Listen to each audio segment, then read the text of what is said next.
let's talk about the concept of a capital asset, a capital gain, and a capital loss. I don't know why this concept is so confusing for so many people, but it absolutely is. So if you are confused by it or are new to it or can't seem to get your arms and your head around it, you are hardly alone. My wish on this video is to help clear some of that up. So let's start with the concept of a capital asset. And this is where I think people get confused the most. What in the heck does that word capital mean? And I do think that is what makes it most confusing, because as soon as I start talking about capital gains and capital losses, people get stuck on that word capital. So a capital asset really could be almost anything. I think people most often think about it as a stock or a bond or a piece of real estate, but it could also be the furniture in your house, the car that you own, an art collection that you have, a jewelry collection that you have. Anything really can be a capital asset. In acquiring that capital asset, pay a price for it, and then selling that asset, if you end up selling it, then there is a sales price on that particular asset. That is, in its most basic sense, what a capital asset is. I have to introduce a couple of other concepts. One is the concept of basis. So every capital asset, when you acquire it,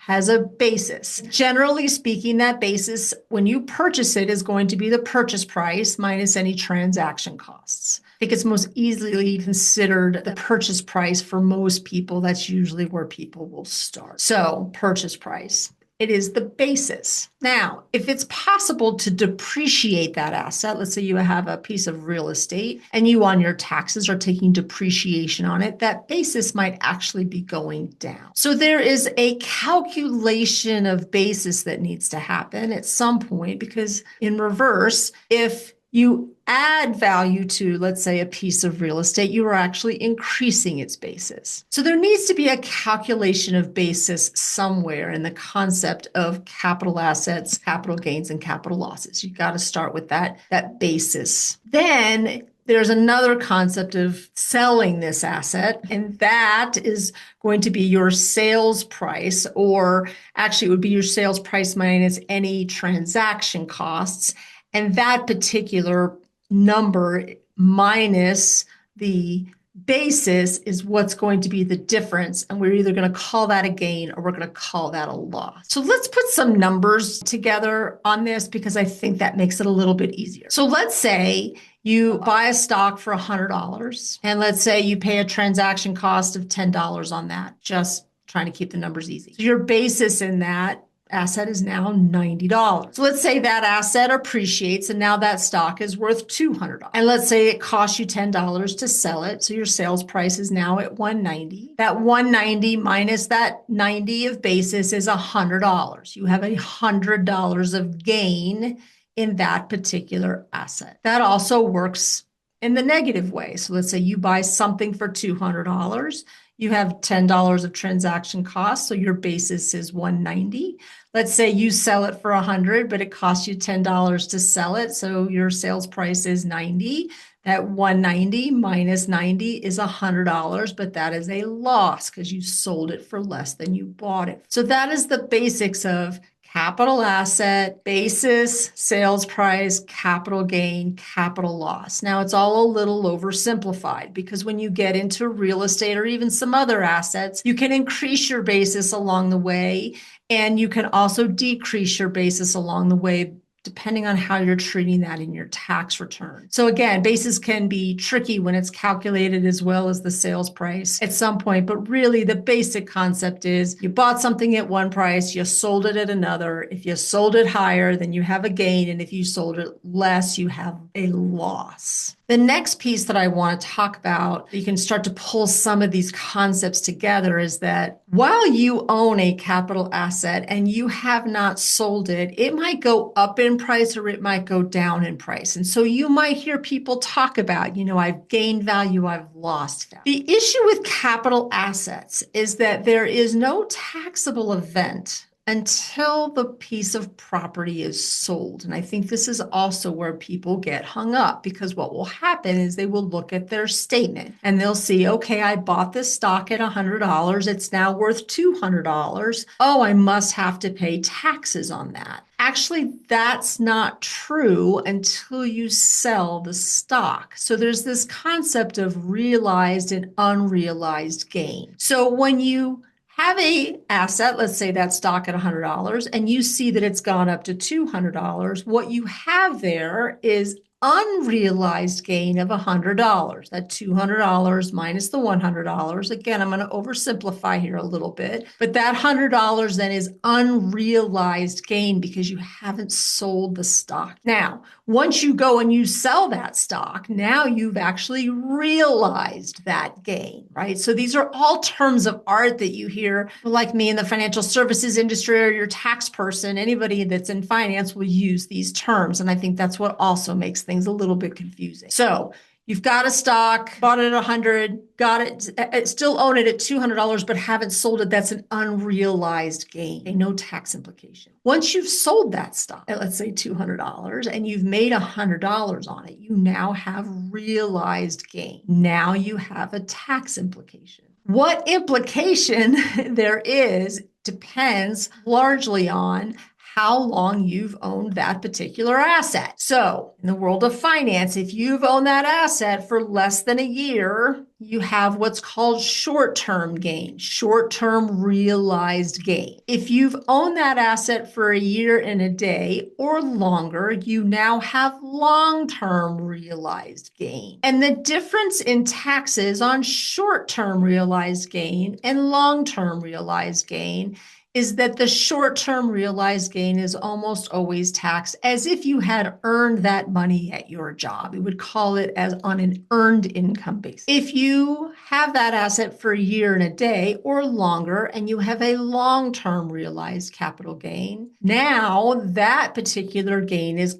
taxed at a capital gains tax rate, which at the federal level is generally lower for most people, but not all people. And on the state level varies by state. And I think this is also what makes this whole concept confusing. So for instance, in California, there is no capital gains tax rate. It is all taxed on an earned income basis. If you have really high income, you're going to pay really high taxes on that particular capital gain. Other states, for instance, New Hampshire doesn't have capital gains taxes at all. So people will make decisions about oftentimes where they live based on that reality. I know people who have done that. So short-term capital gain taxed as if you had earned it, long-term capital gain taxed on a capital gains tax basis, which generally speaking tends to be less than the ordinary income tax rate. I think that is also very confusing for folks, particularly for those who have held on to assets for a very long time and are in the high income earning years of their lives. Here's another place where I think people get really confused about capital gains growth or losses. When you have stocks inside what we call a qualified plan, and by that I mean a retirement plan, you might see on your statements that those assets have grown, and you might see that particular stocks have grown. Now, unless your employer has put that stock into your retirement plan, we're going to set that particular topic aside for a second. The stocks inside your qualified plan, your retirement plan,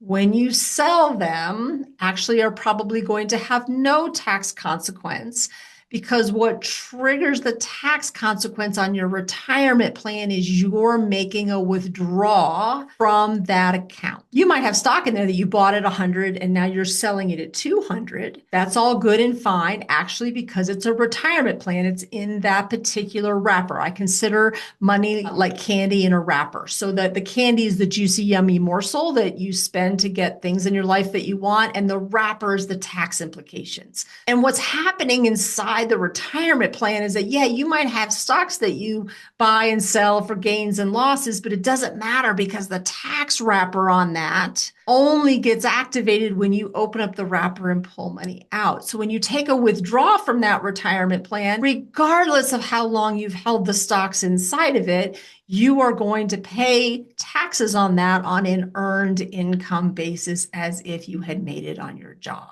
So people get that confused. They're like, well, wait a minute. When I look at my statement, it says that I have all this gain in my retirement account. And I think that's deeply confusing. On some level, it doesn't really matter until you actually withdraw money from that account. And regardless of what assets are sold, so you can withdraw that money, you are going to pay taxes on that withdrawal on an ordinary income basis. So those are your retirement accounts. In your non-retirement accounts, your joint accounts, your individual accounts, you might consider them your trust account. Again, the titling on the account can vary from institution to institution and based on how you've just decided to hold title to that account and that money. Different video for a different day. But if you have a non-retirement account, now all of a sudden these capital gains calculations really matter because what you choose to sell in them can have tax implications for you, your family, etc. So in your non-retirement account, this is where you want to start paying attention to what did I buy things for? What unrealized gain do I have? And what realized gain do I have? And what might I do to optimize what I buy and sell such that I can minimize my taxes on it? And there are a variety of things that can come into play here. So let's say you have a low income year. Well, if you have a low income year, that might be a really great time to take some gains on some of your stocks that you've owned or to sell a house or another piece of property because you've got the room in your tax bracket to absorb that additional tax without having to pay even more taxes. So that's one way to do this. The other thing that becomes valuable is, let's say you have an unrealized loss. So you bought at 200, it's now worth $100.